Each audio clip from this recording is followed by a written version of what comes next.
Salut salut, bienvenue pour une nouvelle vidéo et pour le bilan de la Winterpal 2024-2025. C'est un peu comme un update lecture, sauf que c'est des livres que j'ai spécifiquement pris le temps de choisir pour la saison. Il y a 4 catégories, un tome 1, un livre d'un auteur ou d'une autrice que je n'ai jamais lu, une suite de saga et un genre par saison. Et pour l'hiver, il me semble que c'est le young adulte. Ouais, je me suis pas foulée pour le genre, j'avoue.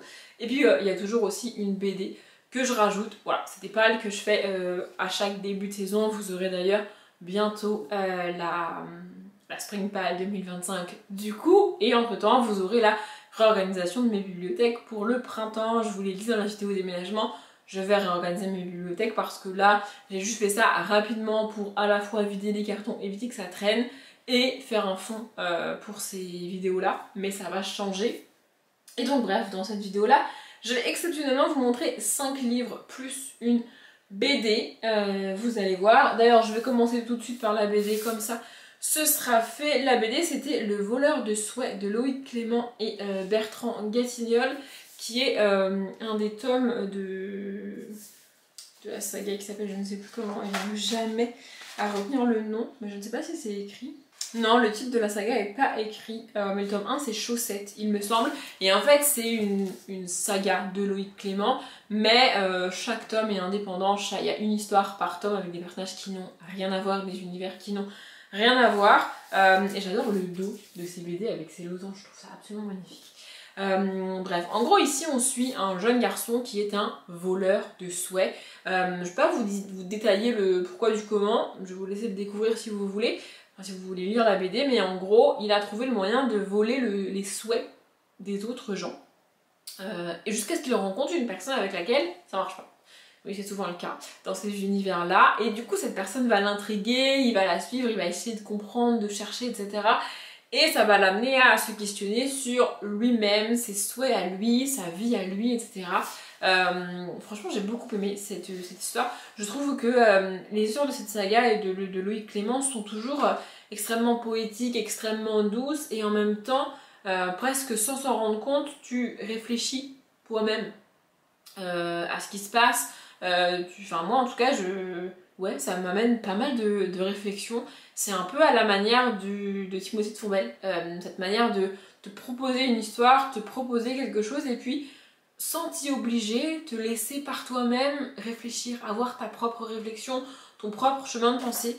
Et je trouve ça extrêmement bien fait. Vraiment, j'ai adoré. C'est extrêmement doux, c'est extrêmement mignon. Et ici, il y a quand même un petit côté un peu guéguerre. Je sais pas comment expliquer, mais ouais, franchement, j'ai beaucoup aimé cette BD. J'ai un peu tardé à la lire sur la saison notamment, et elle est un peu abîmée derrière, mais c'est pas grave. Mais ouais, faut absolument que j'avance et que je prenne l'habitude d'avancer régulièrement dans cette saga et de lire ces histoires qui ne sont pas la suite les unes des autres. Mais quand même, il faut que j'avance dans cette saga. Et je peux que vous conseiller cette saga. Et en plus, ce qu'il y a de bien, c'est que si jamais il y a un tome que t'aimes moins et auquel t'accroches moins, c'est grave parce que dans la suite, on va te parler de totalement autre chose, quoi. Vous voyez? Donc voilà. Je passe maintenant au livre, et dans ces vidéos-là, je vous les montre de celui que j'ai le moins aimé à celui que j'ai le plus aimé. Il y a des saisons où j'ai du mal à mettre dans l'ordre parce que j'ai quasiment rien aimé. Et bah là, écoutez bien, j'ai terminé tous les livres et je les ai tous aimés. Pas de la même manière, mais je les ai tous aimés quand même. Donc j'ai eu un peu de mal à mettre dans l'ordre. En fait, les deux premiers et les deux derniers, c'est assez facile de les séparer, mais pour les mettre dans l'ordre de chaque côté, vous voyez, c'était un peu plus compliqué. Mais bon bref, celui que j'ai quand même le moins aimé, c'est Wonder Park, le tome 1, Libertad, de Fabrice Collin. L'histoire. Ici en gros, on est dans une ville, on suit donc des personnages, des adultes qui travaillent, etc., des gens qui vont à l'école, au lycée, etc. Et puis on t'explique que juste à côté de cette ville, il y a un parc d'attractions qui a été abandonné, avant même d'ouvrir. Ce parc s'appelle Wonder Park. En gros, il a été construit, les gens l'ont vu se construire, se mettre en place, il y avait des panneaux, des affiches pour l'ouverture, etc. Et puis tout s'est arrêté, tout est resté comme ça, en l'état, sur place, et le parc n'a jamais ouvert. On ne sait pas pourquoi. Évidemment, les ados du coin sont très intrigués et ont très envie d'entrer dans ce parc, mais c'est vraiment extrêmement bien barricadé et personne n'a jamais réussi à y entrer.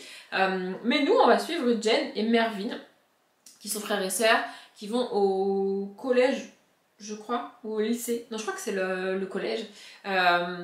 Et qui vont rencontrer une jeune fille qui leur dit qu'elle peut les faire rentrer dans le parc. Et ça, c'est vraiment trop cool. Et évidemment, on va suivre cette aventure dans le parc d'attractions, pas vraiment en soi, parce que s'ils y rentrent pas, il n'y a pas vraiment d'histoire. Et on va en apprendre plus sur ce parc, sur sa construction, sur la volonté derrière le créateur de ce parc, et sur pourquoi il a jamais ouvert, et on va suivre nos personnages là-dedans. J'ai bien aimé, franchement j'ai trouvé ça très chouette, très intéressant. C'est illustré en noir et blanc, je vais vous montrer. Voilà, et il y a aussi des grandes illustrations, il me semble. Voilà, et en fait, ce qui fait que j'ai pas complètement accroché, c'est que j'ai trouvé l'univers un peu bancal. Ça nous est expliqué de manière un petit peu bizarre. J'ai vraiment l'impression qu'on a coupé des morceaux du livre et que du coup, quand tu raccroches ce qui reste, ça tient et ça se lit, et il manque des bouts. Tu vois qu'il manque des bouts, tu sens qu'il manque des bouts, il y a des passages qui vont extrêmement vite alors que j'aurais bien aimé qu'on m'explique un peu plus et qu'on détaille un peu plus. Mais sinon l'histoire se tient, c'est quand même bien écrit, c'est quand même bien construit, les personnages sont sympathiques à suivre et l'ambiance est vraiment chouette, mais ouais il m'a manqué un petit... En fait il m'a manqué un petit peu de tranquillité. Des moments où on se pose vraiment, où on prend le temps. On n'a pas le temps dans ce livre-là, vraiment on n'a pas le temps. Et c'est dommage de ne pas avoir pris ce temps. Mais bon, je lirai quand même la suite parce que c'était quand même assez chouette. D'ailleurs le tome 2 est juste là. Il faut que je me le procure. Ensuite, le deuxième, c'était Aude et les géants de glace de Neil Gaiman. Et franchement, j'ai beaucoup aimé. J'avais peur, j'avais très peur de Neil Gaiman, pardon, de son style, des histoires qu'il propose, etc. Donc c'est marqué partout, hein, c'est l'auteur de Coraline, que je n'ai pas lu, c'est mon premier Neil Gaiman, Aude et les géants de glace. Et franchement, j'ai bien aimé. On va suivre ici l'histoire d'un jeune garçon qui s'appelle Aude, donc. Il perd son père très très jeune et du coup il se retrouve tout seul avec sa mère. Il a un accident également assez jeune qui le rend infirme, il boite, en gros il s'est un peu cassé la jambe et ça s'est jamais vraiment bien remis. Du coup il est infirme, c'est comme ça que c'est écrit dans le bouquin.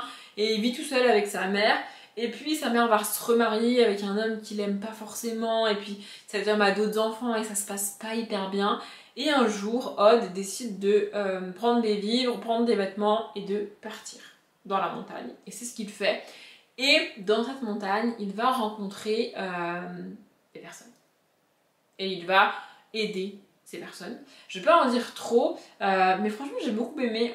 C'est un peu une réécriture des contes nordiques. Que moi je maîtrise pas forcément et mes seules références malheureusement sur ces contes là c'est les films Marvel, vous voyez, avec Thor, etc. C'est ma seule ref et j'y connais pas grand chose en contes nordiques, mais c'est ce qu'on a ici et franchement j'ai bien aimé, j'ai passé un bon moment. Je m'attendais à une écriture très dure, un univers très complexe dans lequel c'est difficile d'entrer. Et en fait, pas du tout. Alors, l'écriture n'est pas franchement simple, mais ça reste de la jeunesse ici quand même.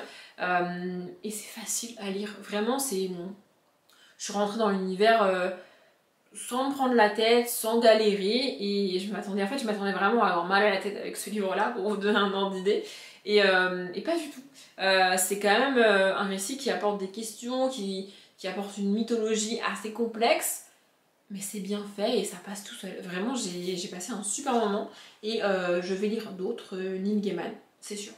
Ensuite, la suite de saga pour cette saison, c'était 43 rue du Vieux Cimetière, donc le tome 4, Le fantôme hante toujours 2 fois de Kate et M. Sarah Clise. Non, c'est pas la meilleure lecture pour cette vidéo de saison.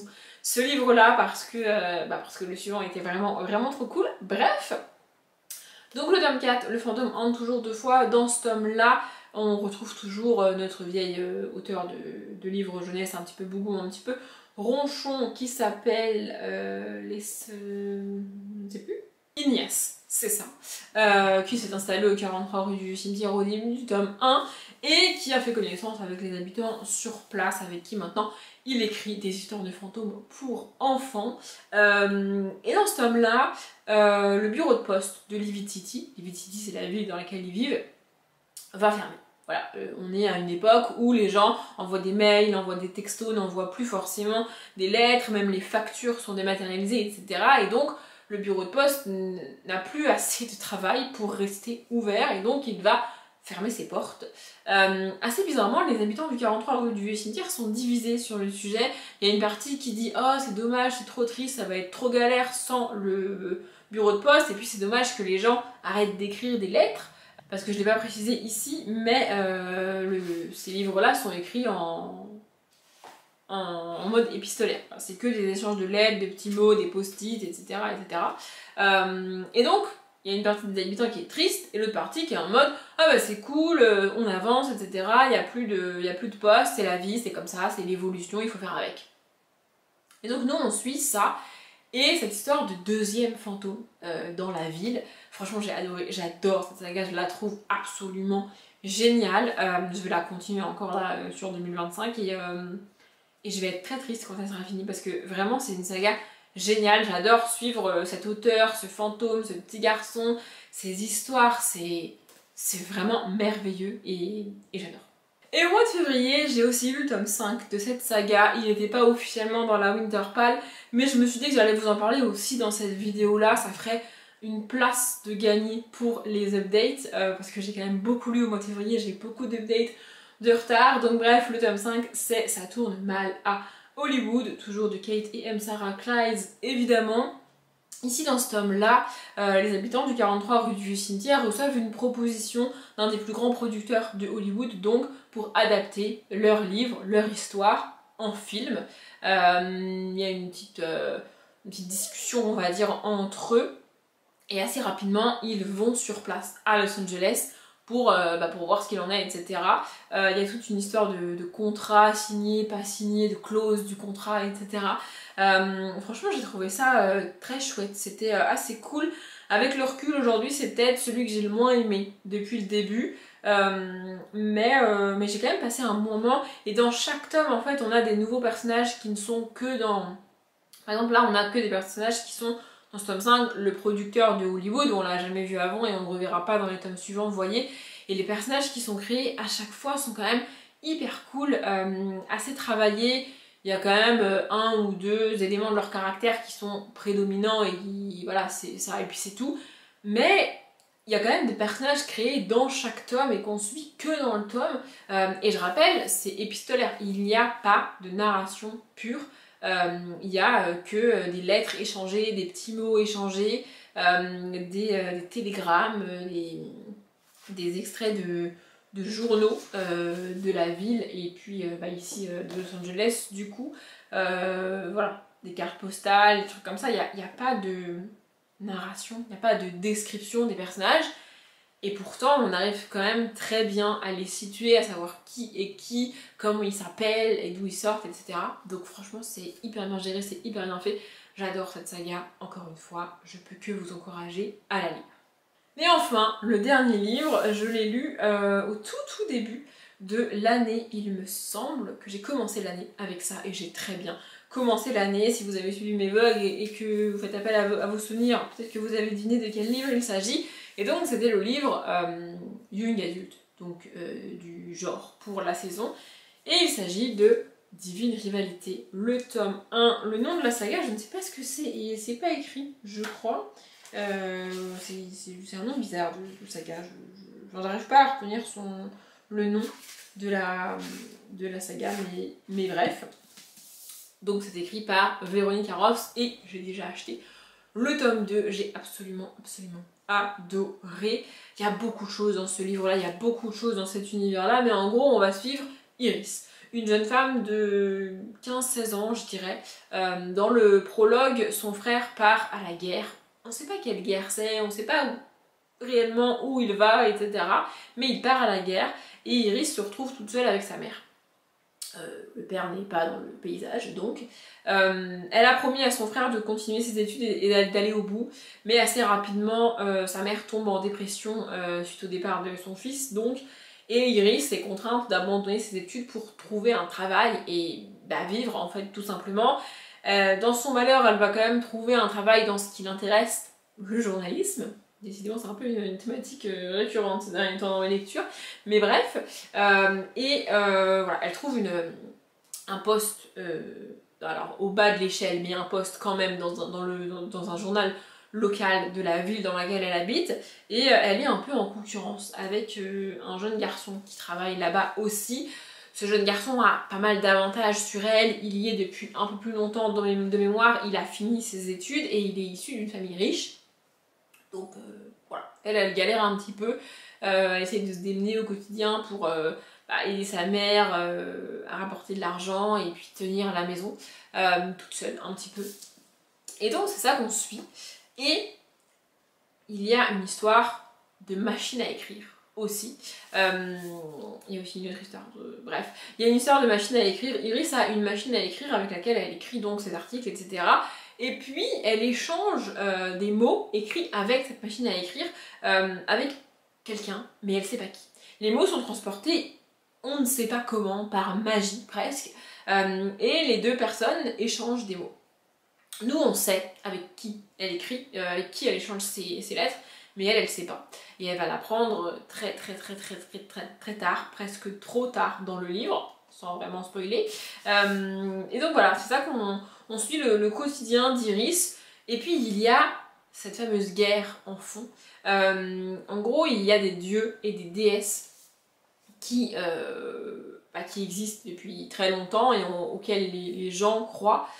Et puis, certains de ces dieux et de ces déesses se sont réveillés et c'est ce qui a déclenché cette guerre qui est quand même loin de la ville où Iris vit, mais elle est quand même présente dans son quotidien parce qu'on en parle dans les journaux dans lesquels elle travaille, parce que l'ambiance, c'est une ambiance pas de guerre, mais une ambiance assez tendue dans la ville, et puis son frère à elle est quand même parti là-bas, donc c'est quand même toujours dans un coin de sa tête, dans son quotidien, et on suit cet univers-là. Je sais pas si ce que je vous ai dit du livre vous donne envie, mais franchement, l'écriture est géniale, le personnage est trop cool, et l'univers est absolument fantastique. Vraiment, j'ai qu'une hâte, c'est lire le tome 2, et je peux que vous encourager à lire ce tome 1 si c'est pas déjà fait pour vous, parce qu'on a beaucoup entendu parler ces derniers temps quand même. J'ai un petit peu galéré pour tout vous avouer, mais j'en ai fini avec cette vidéo, j'espère qu'elle vous a plu. Je vais m'arrêter là, comme d'habitude, je vous souhaite une bonne journée, un bon après-midi, un bon appétit ou une bonne nuit, et je vous dis à bientôt.